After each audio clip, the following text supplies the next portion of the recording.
అదే RTV app వార్తల్ని క్షణాల్లో చదివే అవకాశం ఉంటుంది. ఒక న్యూస్ పేపర్, ఒక టెలివిజన్ ఛానల్ మీ చేతుల్లో ఎప్పుడూ ఉంటాయి. అనంతపురం అర్బన్ ఎమ్మెల్యేగా దగ్గుబాటి ప్రసాద్ గెలుపొందిన తర్వాత ఇప్పుడు అన్న క్యాంటీన్లను తిరిగి రీఓపెన్ చేయడంలో భాగంగా ఇక్కడ అనంతపురం నగరంలో కలయి తిరుగుతున్నటువంటి పరిస్థితి. మరి ఏం చెప్తారు ఆయన మాటలో వినే ప్రయత్నం. సరే, ఏంటి ఈరోజు అన్న క్యాంటీన్ల విషయంలో కలయి తిరుగుతున్నటువంటి పరిస్థితి ఏం చెప్తారు?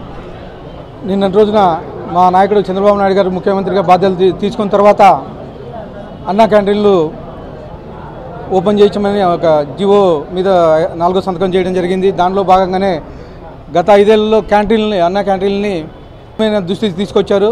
మీరు ఇందాక చూస్తూనే ఉన్నారు, ఎక్కడికక్కడ మూసేసి దాన్ని పందులు దొడ్డిగా మార్చేసి జగన్మోహన్ రెడ్డి ఉసురు పోసుకున్నాడు, పేదల ఉసురు.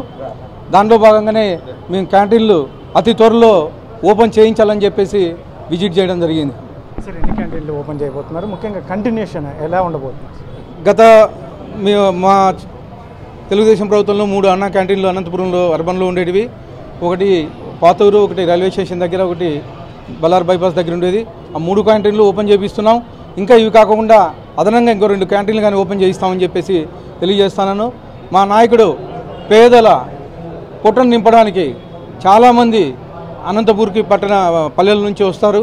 అలాగే పట్టణంలో పేద బడుగు బలహీన వర్గాలు చాలామంది ఉన్నారు. అలాగే కార్మికులు ఉన్నారు, మున్సిపల్ కార్మికులు ఉన్నారు. వీళ్ళందరూ కడుపు నింపాలని చెప్పేసి 5 రూపాయలకే భోజనం పెట్టాలని చెప్పేసి అన్న క్యాంటీన్లు తిరిగి ఓపెన్ చేపిస్తున్నామని చెప్పేసి తెలియజేస్తా ఉన్నాను. గతంలో నిరుపేదలు ఇక్కడ ఆకలి తెచ్చుకునేటువంటి పరిస్థితి మీరు ఈరోజు పరిశీలిస్తుంటే చాలామంది మద్దతు ఎలా ఉంది, వాళ్ళ స్పందన ఎలా ఉంది? గత తెలుగుదేశం ప్రభుత్వంలో ఇక్కడ భోంచేసిన వారు ఎవరైతే ఉన్నారో కార్మికులు కానీ నిరుపేదలు కానీ వీళ్ళంతా మళ్ళీ మా క్యాంటీన్ ఓపెన్ అవుతుంది, మళ్ళీ 5 రూపాయలకే మేము మంచి నాణ్యమైన భోజనం తినచ్చు అని చెప్పేసి ఇక్కడికి వచ్చి ప్రతి ఒక్కరు ఎప్పుడు ఓపెన్ చేస్తున్నారు, క్యాంటీన్లో నిన్న సైన్ చేశారు కదా, ఎప్పుడు ఓపెన్ చేస్తున్నారు అని చెప్పేసి అడగడం జరుగుతూ ఉంది. తొందరలోనే కొద్ది రోజుల్లోనే జీవో కాంట్రాక్టర్ ఫైనలైజ్ చేస్తున్నాం. కాంట్రాక్టర్ ఫైనలైజ్ చేస్తేనే ఇమ్మీడియట్గా ఓపెన్ చేపించేసి త్వరలోనే అందుబాటులోకి తీసుకొస్తామని చెప్పేసి తెలియజేస్తాం. సార్, ఫైనల్గా సార్ ఇప్పుడున్న పరిస్థితులు చాలా మందికి అయితే కొన్ని రోజులు మాత్రమే అన్న క్యాంటీన్లు నడపబడితే తర్వాత అవి మూసివేస్తారని చెప్పేసి ఒక అనుమానం ఉంది. దీని మీద ఏం చెప్తారు?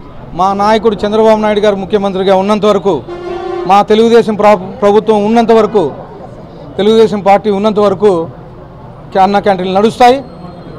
ఏ ప్రభుత్వం వచ్చినా కానీ ఇది కంటిన్యూ చేస్తారని చెప్పేసి నేను ఆశిస్తున్నాను. పోయిన పాలనలో పిచ్చి తుగ్లక్ పాలన కాబట్టి ఏదైతే ప్రజలకు ఉపయోగపరంగా ఉన్నాయో అలాంటివన్నీ సర్వనాశనం చేశారు.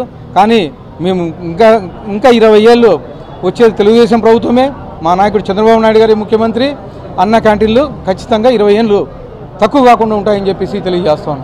సార్, నగరానికి చాలామంది బయట ప్రాంతాల నుంచి కూడా చాలామంది వస్తున్నారు. ఇప్పటికైతే 3 క్యాంటీన్లు ఉన్నాయి, ఇంకా దీన్ని పెంచే ఆలోచన ఏమన్నా? ఖచ్చితంగా ఉంది. 5 క్యాంటీన్లు ప్రపోజల్ పెడుతున్నాం మేము. 3 క్యాంటీన్లు సరిపోలేదని చెప్పేసి ఇంకా ఎక్కడైతే రద్దీ ప్రాంతాలు ఉంటాయో ఆ రద్దీ ప్రాంతాల్లో వెతికి అక్కడ ఇంకో 2 క్యాంటీన్లు ఏర్పాటు చేస్తామని చెప్పి తెలియజేస్తాను.